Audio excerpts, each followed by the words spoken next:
بسم اللہ الرحمن الرحیم۔ السلام علیکم ورحمۃ اللہ وبرکاتہ۔ اہلاً و سہلاً۔ اقرا معہد الحافظات پشاور شارع ورثت جماعت نہم مضمون تفسیر سبق نمبر 16۔ سورہ انشقاق کی آیت نمبر 1 سے 15 تک ہم پچھلے سبق میں پڑھ چکے تھے۔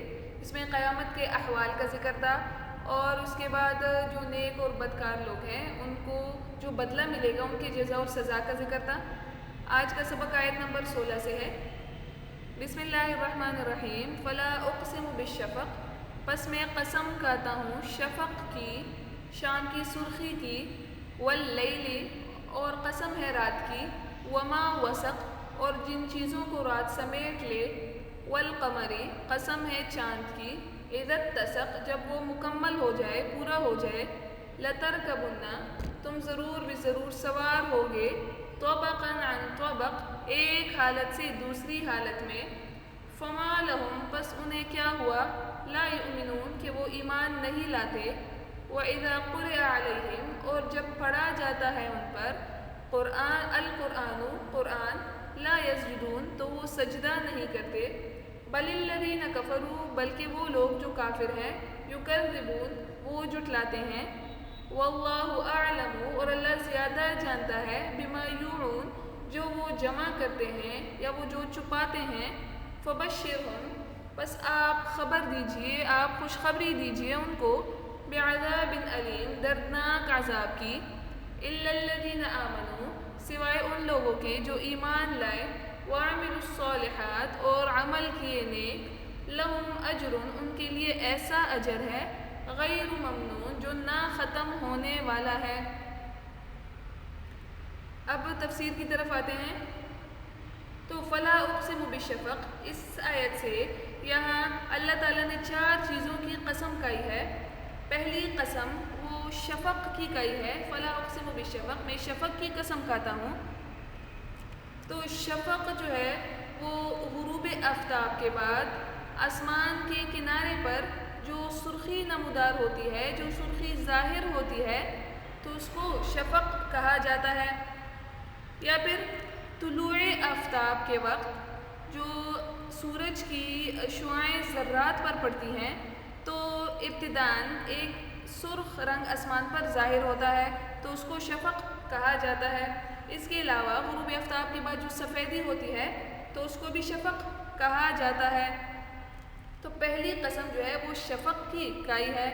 دوسری قسم واللیل، رات کی قسم کھائی گئی ہے کہ قسم ہے رات کی، یعنی شفق کے بعد آہستہ آہستہ رات چھا جاتی ہے، تمام چیزوں پر اندھیرا چھا جاتا ہے، تو اس کی قسم کھائی ہے واللیل میں۔ اور تیسری قسم وما وسق میں ہے کہ قسم ہے ان چیزوں کی جن کو رات سمیٹ لیتی ہے، رات جمع کر لیتی ہے۔ اور یہاں پہ رات جن چیزوں کو جمع کرتی ہیں تو اس میں 2 قسم کی چیزیں آ جاتی ہیں، یعنی وما وسق میں 2 احتمالات ہیں، 2 مطلب ہیں اس کے۔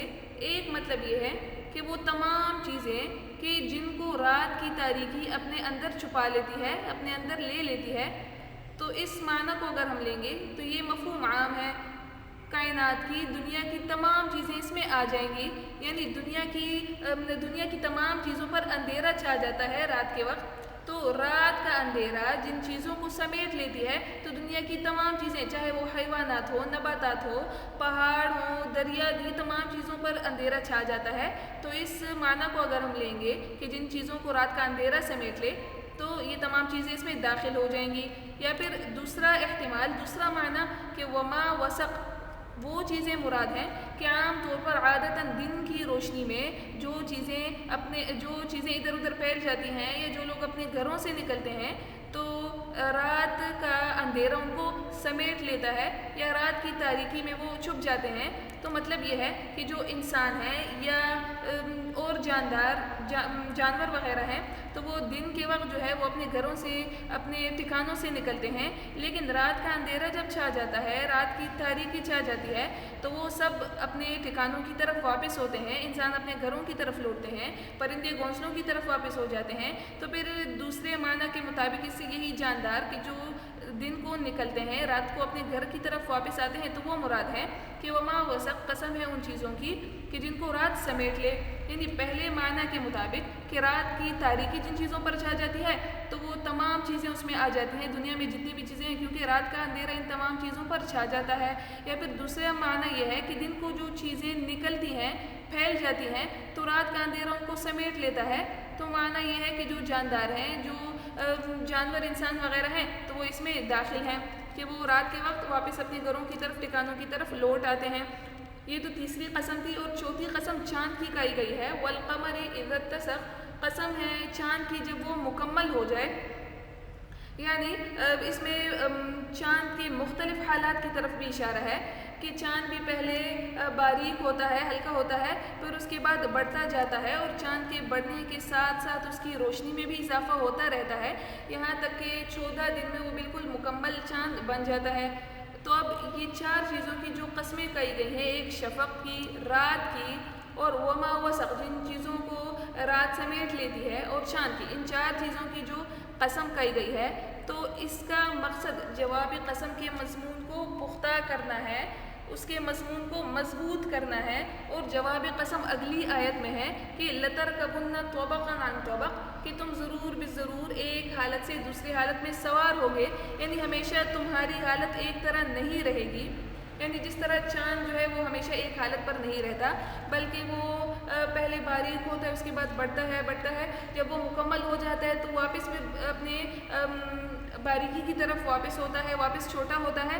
تو اسی طرح انسان کی حالت بھی ہے کہ وہ ہمیشہ ایک حالت پر نہیں رہتا، بلکہ ایک حالت سے دوسری حالت میں وہ بدلتا رہتا ہے، وہ سوار ہوتا ہے. یعنی ایک سیڑھی سے دوسری سیڑھی پر چڑھتا ہے.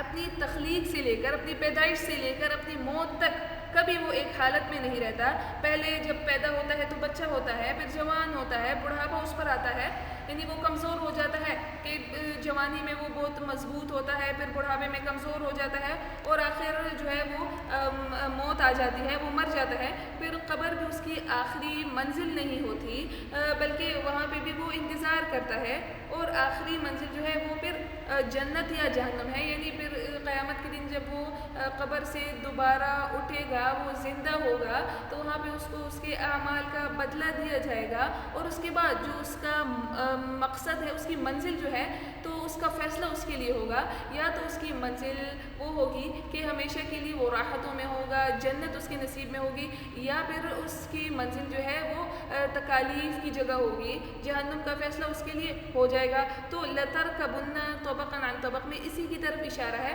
کہ انسان ہمیشہ ایک حالت پر نہیں رہتا، چاہے وہ دنیا میں ہو، جہاں بھی ہو، تو اس کی حالت بدلتی رہتی ہے. تو یہ جواب قسم ہے.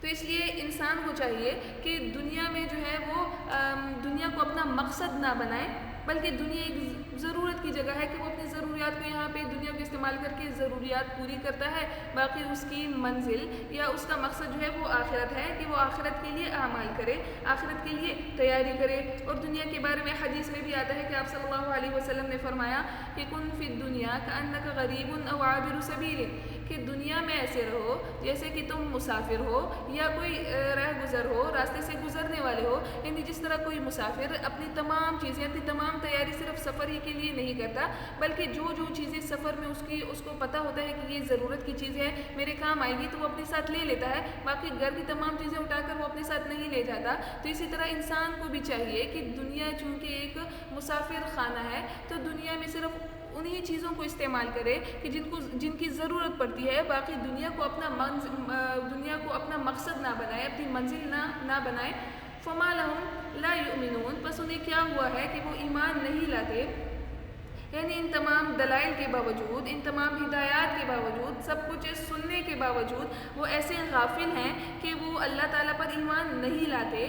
اور وَإِذَا قُرِئَ عَلَيْهِمُ الْقُرْآنُ لَا يَسْجُدُونَ، اور جب قرآن ان پر پڑھا جاتا ہے تو وہ سجدہ نہیں کرتے. یعنی ان کے سامنے جب کوئی قرآن پڑھتا ہے جو ایک ہدایت کی کتاب ہے، ایک واضح کتاب ہے، تو یہ کفار سجدہ نہیں کرتے. اور یہاں پہ سجدے سے مراد جھکنا ہے، عاجزی کرنا ہے. یعنی قرآن کے جو احکامات ہیں تو اس کو وہ مانتے نہیں ہیں، اس کے سامنے عاجزی نہیں کرتے، اس کے سامنے سر تسلیم خم نہیں کرتے، بلکہ تکبر کرتے ہیں. پھر یہاں پہ ایک سوال پیدا ہوتا ہے کہ وَإِذَا قُرِئَ عَلَيْهِمُ الْقُرْآنِ، اس آیت سے یہ معلوم ہوتا ہے کہ جب بھی قرآن پڑھا جائے تو انسان کو سجدہ کرنا چاہیے، کیونکہ اس آیت میں کفار کی مذمت بیان کی گئی ہے کہ وہ قرآن جب ان کے سامنے پڑھا جاتا تھا تو وہ سجدہ نہیں کرتے تھے، یعنی کفار کی مذمت ہے کہ ان کے سامنے کوئی قرآن کی تلاوت کرتا تو وہ سجدہ نہیں کرتے تھے۔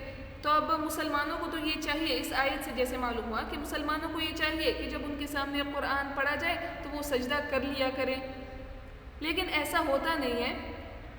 ہر آیت کے سننے پر کوئی سجدہ نہیں کرتا، تو اس میں تو تعارض ہو گیا۔ تو اس کا جواب یہ دیا گیا ہے، ایک جواب یہ ہے کہ یہاں پہ سجدہ لا یسجدون سے مراد عاجزی کرنا ہے، خشوع و خضوع کرنا ہے، کہ وہ کفار جو تھے آیات کو جب سنتے تھے ان کے سامنے جب قرآن پڑھا جاتا تھا تو وہ عاجزی نہیں کرتے تھے بلکہ تکبر میں مبتلا ہو جاتے تھے، تکبر کرنے لگتے تھے۔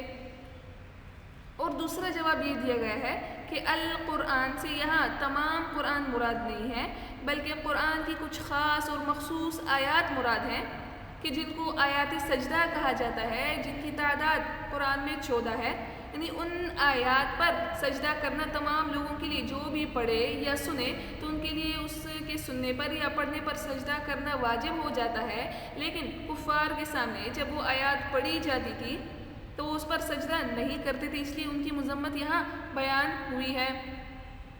بل الذین کفروا یکذبون، کہ وہ کفار جھٹلاتے تھے، یعنی ان کے سامنے جب قرآن پڑھا جاتا تھا تو ان کو چاہیے تو یہ تھا کہ وہ سجدہ کر لیتے، عاجزی کر لیتے، لیکن عاجزی اور سجدے کو تو چھوڑیں، وہ اس کے علاوہ اس کو مانتے بھی نہیں تھے، اس کی تکذیب بھی کر لیتے تھے۔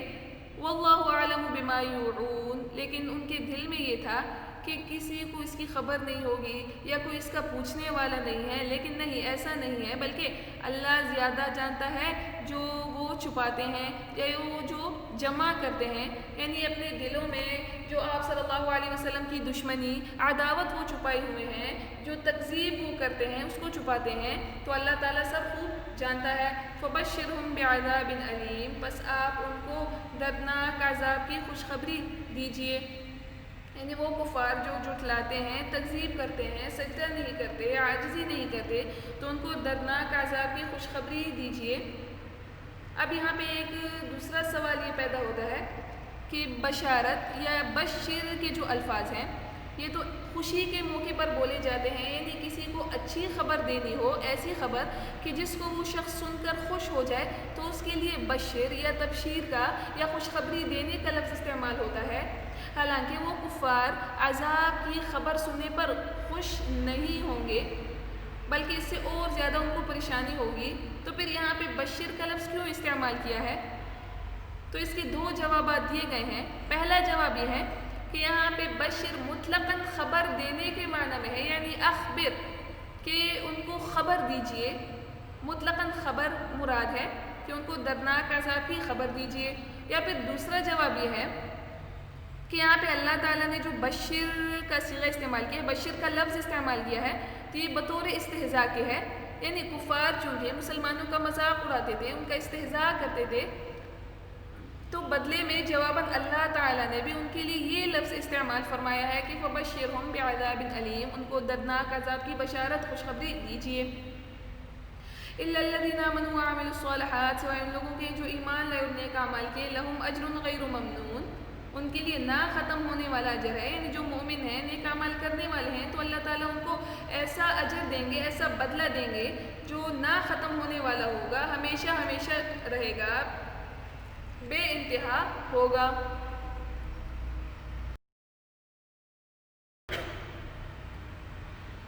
اب ان آیات کی لغات کی طرف دیکھتے ہیں۔ پہلے ہے الشفق، یہ غروب آفتاب کے بعد شام کے وقت جو سرخی پھیل جاتی ہے، پہلے سفیدی ہوتی ہے، اس کے بعد سرخی پھیل جاتی ہے، تو اس سفیدی کے لیے بھی شفق کا لفظ استعمال ہوتا ہے، اور یہ سرخی بھی شفق میں آ جاتی ہے، یعنی اس میں پھر اختلاف ہے کہ بعض تو وہ سرخی اس سے مراد لیتے ہیں اور بعض جو ہے وہ شام کی سفیدی اس سے مراد لیتے ہیں۔ وسق، یہ واحد مذکر غائب فعل ماضی مثبت معلوم کا صیغہ ہے، اور باب ضرب سے بمعنی جمع کرنا، سمیٹنا۔ اتسق، یہ واحد مذکر غائب ہے، صیغہ ہے اور فعل ماضی معلوم ہے۔ اصل میں اتسقہ جو ہے وہ اوتسقہ تھا، اور پھر اتعد کے قاعدے سے واو کو تا سے بدل کر تا کا تا میں ادغام کر دیا، تو یہ اتسقہ ہو گیا۔ باب افتعال سے ہے، وہ معنی چاند کا پورا ہونا، مکمل ہونا یا جمع ہونا۔ اور طبق وہ معنی حال یا حالت یا سیڑھی، منزل، درجہ، یہ تمام معنی کے لیے استعمال ہوتا ہے۔ یوعون یہ جمع مذکر غائب کا صیغہ ہے، فعل مضارع معلوم ہے۔ اصل میں یوعون یوعیون تھا، یا پر یوعیون میں جو دوسری یا ہے عین کے بعد، اس پر یا پر ضمہ ثقیل تھا، تو ضمہ نقل کر کے ما قبل کو یعنی عین کو دے دیا، تو یوعین ہو گیا، یعنی یا اور واو دونوں ساکن ہو گئے، تو اجتماع الساکنین ہوا، دو ساکن حرف جمع ہوئے، تو اجتماع الساکنین کے قاعدے کے مطابق پہلے ساکن حرف کو ہم نے گرا دیا، تو یہ یوعون ہو گیا۔ اور باب افعال سے بمعنی جمع کرنا، یاد کرنا، چھپانا۔ آگے ممنون یہ اس میں مفعول کے واحد مذکر کا صیغہ ہے، اور باب نصر سے بمعنی احسان جتلانا، کم ہونا۔ سورہ انشقاق کی تفسیر ہو گئی ہے، آگے سورہ بروج کا آپ مطالعہ کر لیجئے، اور پچھلا جو پڑھا ہوا سبق ہے آپ کا وہ بھی آپ یاد کر لیجئے گا۔ صدق اللہ العظیم، وآخر دعوانا ان الحمد للہ رب العالمین۔